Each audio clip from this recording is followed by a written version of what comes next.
O cristão pode consumir bebida alcoólica? Responderemos esta pergunta hoje no Dogmático.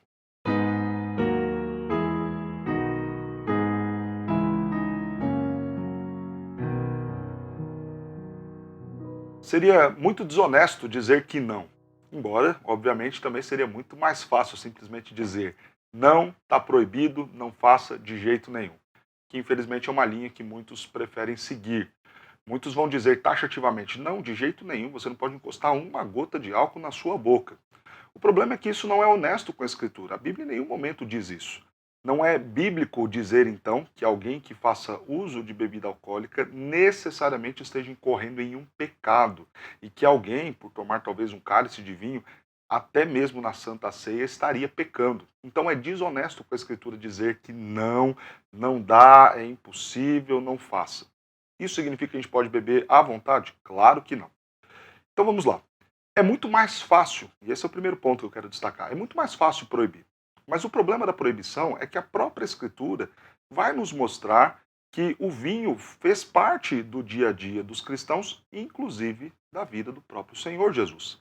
Quando lemos, por exemplo, no Salmo 104, versos 14 e 15, nos diz assim: Fazes crescer a relva para os animais e as plantas, para o serviço do homem, de sorte que da terra tire o seu pão, o vinho, que alegra o coração do homem, o azeite que lhe dá o brilho ao rosto e o alimento que lhe sustém as forças. O Salmo 104 é um salmo belíssimo de louvor a Deus.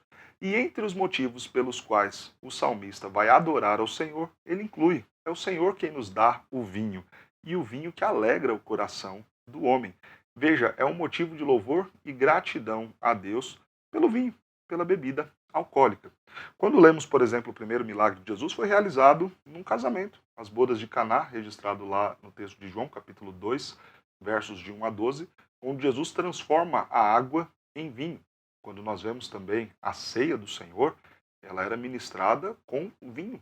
Né? O texto da Escritura, no jantar que Jesus estava com seus discípulos, então ele toma o pão, parte, pega o cálice de vinho e dá aos seus discípulos e diz: Este é o meu corpo, este é o meu sangue. Então, dizer que tomar, consumir bebida alcoólica em alguma medida ou em qualquer medida é 100% errado e pecado é um problema de desonestidade com a Escritura.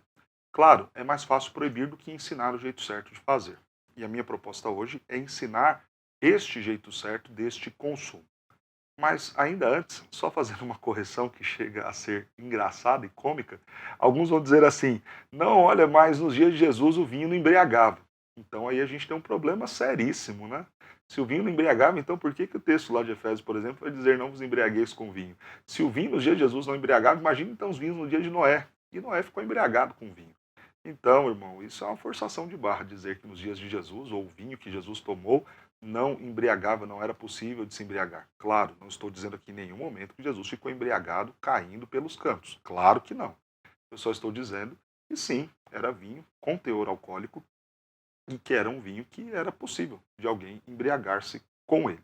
Então é mentira, é história esse negócio de que o vinho nos dias da Bíblia não era um vinho que embriagava, era um vinho diferente dos nossos. Não é correto dizer isso. Mas vamos lá então. É possível, então, que o cristão faça uso de forma legítima de bebida alcoólica, mas algumas ressalvas devem ser feitas. E essas ressalvas, talvez, é o que vão fazer você chegar ao final desse vídeo e dizer: prefiro então não tomar. E se for esta a sua posição, eu acho que ela é muito justa também. Você que me ouviu até aqui e já ficou com raiva, pensando: esse pastor defende cachaceiro, não pense assim não, e nem deixe de ver o vídeo. Veja agora as considerações que nós vamos colocar e veja o quanto elas serão coerentes com a Escritura. Eu quero colocar então aqui algumas coisas para nós pensarmos, né? Algumas ressalvas. Podemos fazer uso então da bebida alcoólica, mas primeiro, não podemos nos embriagar. E por quê? Porque a embriaguez tira de nós o domínio das nossas ações. A gente deixa de dominar os nossos atos, os nossos sentimentos, e isso é prejudicial. Isso incorrerá em muitos pecados, por isso então que é pecado a embriaguez. Provérbios 20, verso 1 nos diz: o vinho é zombador e a bebida fermentada provoca brigas. Não é sábio deixar-se dominar por eles. Por isso então Efésios 5,18 vai nos dizer: não vos embriagueis com vinho, no qual há dissolução, confusão, falta de domínio, falta de controle. Em outro lugar, em Provérbios, vai dizer que falta até a inteligência, porque, obviamente, deixamos de dominar as nossas ações. Por isso, esta ideia de beber até cair, isso é pecado. Isso não tem nada a ver com um consumo consciente, justo, não pecaminoso da Escritura. O cristão pode fazer uso de bebida alcoólica? Pode, mas não pode se embriagar com ela. Ah, pastor, mas eu tomo um dedo de alguma coisa com álcool e já fico embriagado. Então, no seu caso, você não pode tomar nada. Para não pecar, não tome nada. Ah, pastor, mas dependendo de uma certa quantidade, se for pequenininha, eu não sinto nada. Ok, mas se embriagar, se isso for tirar o seu juízo, tirar o seu domínio sobre qualquer reflexo seu, qualquer condição sua de dominar suas atitudes, suas emoções, então isso será pecado, é o pecado da embriaguez. Deus não quer que nós sejamos dominados pelas coisas. Segunda consideração importante que você deve fazer: não faça ninguém tropeçar. Aqui ainda não é o pecado do escândalo, mas 1 Coríntios 10, 31 e 32 vai nos dizer assim: portanto, quer comais, quer bebais ou façais outra coisa qualquer, fazei tudo para a glória de Deus. Não vos torneis causa de tropeço, nem para judeus, nem para gentios, nem tampouco para a igreja de Deus. Há uma grande irresponsabilidade dos adultos em relação a adolescentes, em relação a crianças, em relação a outras pessoas imaturas. Veja, você pode talvez fazer uso de bebida alcoólica, mas você não pode incentivar e estimular talvez os seus filhos, seus sobrinhos ou outras pessoas que estão ao seu redor que não terão o mesmo discernimento que você para tomar sem se embriagar. Vou dar um exemplo muito simples. Talvez eu poderia legitimamente tomar um cálice de vinho, não me embriagar com ele, não perder o domínio do meu juízo por conta daquele pequeno cálice, mas fazendo isso à vista dos meus filhos, que não compreendem e não entendem e ainda não aprenderam sobre o limite das coisas, talvez a única coisa que eles estão entendendo com aquele meu ato é: vou beber porque o meu pai bebe. E isso seria fazer tropeçar alguém. Então, este é um cuidado que nós devemos ter. Talvez aquele monte de bebida alcoólica em uma mesa, mesmo que não haja embriaguez, possa fazer com que crianças, adolescentes, olhem para aquilo e digam: se meu pai é crente e bebe, se o meu líder, presbítero, pastor é crente e faz uso, vou fazer.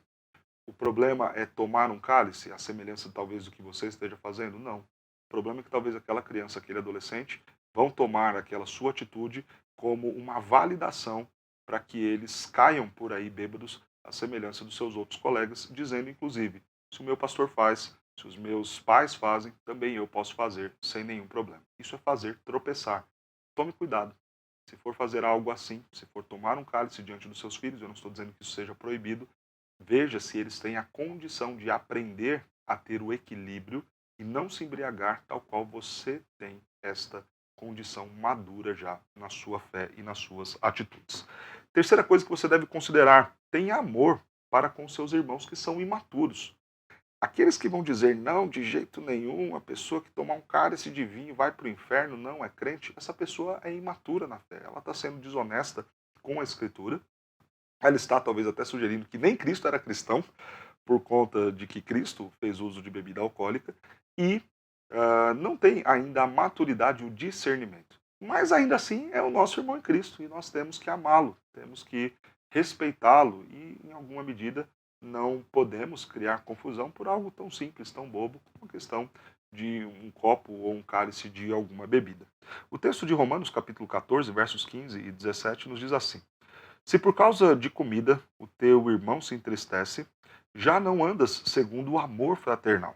Por causa da tua comida, não faças perecer aquele a favor de quem Cristo morreu. Porque o reino de Deus não é comida nem bebida, mas justiça e paz e alegria no Espírito Santo. Veja, que a nossa comida, que a nossa bebida não crie tristeza no coração dos nossos irmãos. Se nós fizermos isso, é falta de amor.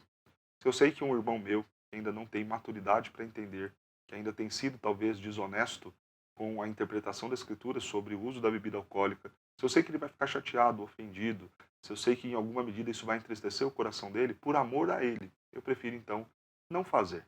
Não farei, não vou entristecer meu irmão, não vou afrontar meu irmão apenas por um pequeno prazer de algumas poucas ml de uma bebida. Isso não é necessário, o reino de Deus não é comida nem bebida. Então, ame e respeite também os seus irmãos que são imaturos em sua fé.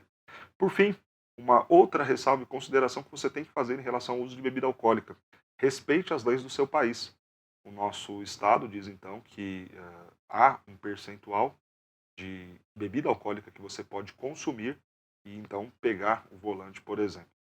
Sinceramente, eu não faço a menor ideia nem de qual seja esse percentual, qual seja essa quantidade em ml e porção que a pessoa pode fazer uso ou não, mas de qualquer forma, alguém que dirige embriagado está quebrando a lei do seu país, está pecando por desobedecer às autoridades do seu país. Respeite as leis, se não pode, se não deve ser feito uso daquela bebida, então não faça, respeite e, claro, de forma nenhuma vai assumir a direção embriagado. Primeiro que não era nem para você se embriagar, porque embriagar é pecado.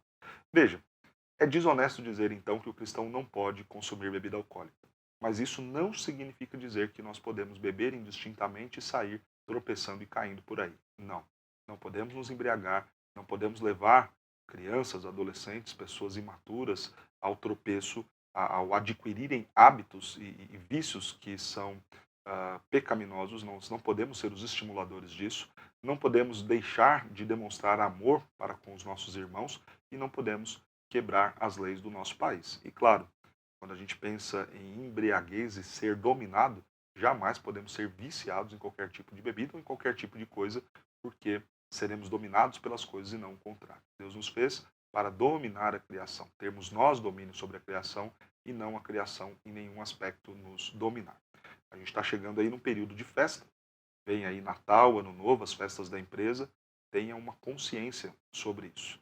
Saiba testemunhar de Cristo Jesus, bem dizer o nome do Senhor. Talvez entre estes pelos quais você deve amar, que são imaturos, estejam até mesmo aqueles que nem cristãos são, aqueles que são ímpios, que no imaginário deles não concebem a ideia de que um cristão pode fazer uso de bebida alcoólica. Por amor a estes e para que Cristo seja glorificado no seu testemunho do Evangelho para estes, vale a pena você se reservar e não fazer uso de bebida alcoólica. Espero ter esclarecido a sua dúvida nesse sentido e o meu desejo é que você sirva a Deus de uma forma correta, honesta, seguindo a Escritura e bem dizendo ao Senhor, quer comendo ou bebendo. Que Deus te abençoe.